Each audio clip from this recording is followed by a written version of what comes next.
साहब, पहलगाम में जो आतंकी घटना हुई है, किस तरह से देखते हैं, क्या कहेंगे? देखिए, पहलगाम की घटना पर जितनी मजम्मत की जाए उतनी कम है। अल्फाज नहीं हम लोगों के पास कि किन अल्फाजों में इसकी निंदा की जाए, किन अल्फाजों में मजम्मत की जाए। यकीनन जिस तरीके से वहां की तस्वीरें सामने आई है, उन तस्वीरों को देखकर बहुत सदमा पहुंचा है। और जिस तरीके से वहां लोगों का नाम पूछ पूछ कर उनका कत्लेआम किया गया है, यकीन मानिए ये न सिर्फ इंसान का कत्ल था, इंसानियत का कत्ल था, बल्कि इस्लाम के नाम पर और मुसलमान के नाम पर एक बहुत बड़ा कलंक था। मैं समझता हूं अगर यही जिहाद है तो लानत है ऐसे जिहाद पर, ऐसी जिहादियत पर, ऐसी मानसिकता पर और ऐसे इस्लाम पर जो इस्लाम खून बहाने की इजाजत देता हो। क्योंकि मेरा इस्लाम तो ऐसा इस्लाम नहीं है। मेरा इस्लाम तो किसी का खून बहाने की इजाजत नहीं देता। जो इस्लाम वजू का पानी ज्यादा बहाने की इजाजत नहीं दे सकता, वो किसी का खून बहाने की इजाजत कैसे दे सकता है। इसलिए मैं सख्त अल्फाजों में इसकी निंदा करता हूं। और 27 लोगों की जो जान गई है, मैं भारत सरकार से गुजारिश करता हूं कि अब मौका आ गया है पीओके को भारत में मिलाने का।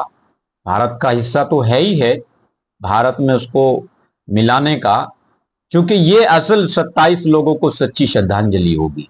अब वक्त आ गया है जवाबी कार्रवाई का। ईंट का जवाब पत्थर से देना सरकार को चाहिए, क्योंकि आज देश बहुत गुस्से में है। वहां से जो तस्वीरें सामने आई है, यकीनन वो बहुत सदमा पहुंचाने वाली है। आप मांग कर रहे हैं पीएलओ को भारत में मिलाने की, तो क्या इससे आतंकवाद नहीं बढ़ेगा? नहीं, आतंकवाद से निपटने के लिए अगर कोई भी निर्णय सरकार को लेना पड़े तो लेना चाहिए। आखिर कब तक ऐसा चलता रहेगा? कब तक हम लोग अपने नागरिकों को इस तरह खोते रहेंगे? कब तक ये आतंकवाद का धंधा चलता रहेगा? कब तक लश्कर तैयबा जैसे, हाफिज सईद जैसे लोग इस तरह लोगों की जान से खेलते रहेंगे? कब तक ये सारी चीजें चलती रहेंगी? आखिर इस पर कुछ तो लगाम लगनी चाहिए, कभी तो इसका कुछ इंतजाम होना चाहिए। तो सरकार को इस पर सख्त कदम उठाने चाहिए। कुछ मौलाना कह रहे हैं कि इस्लाम को बदनाम करने के लिए ये घटना की गई है, तो क्या कहेंगे?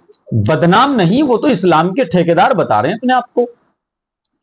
इस्लाम बदनाम की बात तो तब होती ना जब वो सिर्फ दो चार लोग होते और पाकिस्तान खुद उसकी निंदा करता। जब पाकिस्तान जो इस्लाम के नाम पर स्थापित है, वो उन लोगों को संरक्षण देता है, उन लोगों को ट्रेनिंग देता है, तो फिर कैसे कह सकते हैं आप कि सिर्फ इस्लाम को बदनाम करने की साजिश है?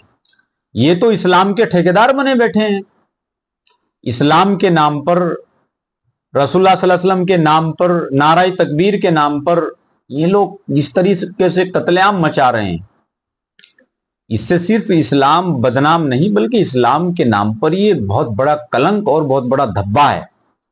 जम्मू कश्मीर में कुछ मुस्लिम जो है खुशी मना रहे हैं, उन पर किस तरह की कार्रवाई चाहेंगे? कुछ गिरफ्तार की गई है, क्या है? नहीं, उन पर भी आतंकवादियों से कम थोड़ी हैं, वो भी आतंकवादी है। क्योंकि हमारे 27 लोगों की जान गई है, वो हमारे देश के नागरिक हैं। जो लोग उस पर खुशियां मना रहे हैं, मैं तो उनको भी आतंकवादी कहूंगा। उनकी मानसिकता भी आतंकवादी वाली रही होगी। और जाहिर सी बात है, वहां स्थानीय लोगों की भी इसमें कहीं ना कहीं कोई ना कोई भूमिका रही होगी। जैसा कि आपने बताया कि खुशियां मना रहे हैं, तो मैं समझता हूं कि आतंकवादियों पर तो नजर बनी रही है सरकार की, लेकिन जो फिल वक्त आतंकवादी जो नजर आ रहे हैं, जो खुशियां मना रहे हैं, सरकार को फौरन उन पर जवाबी कार्रवाई करनी चाहिए और उनको ढेर कर देना चाहिए।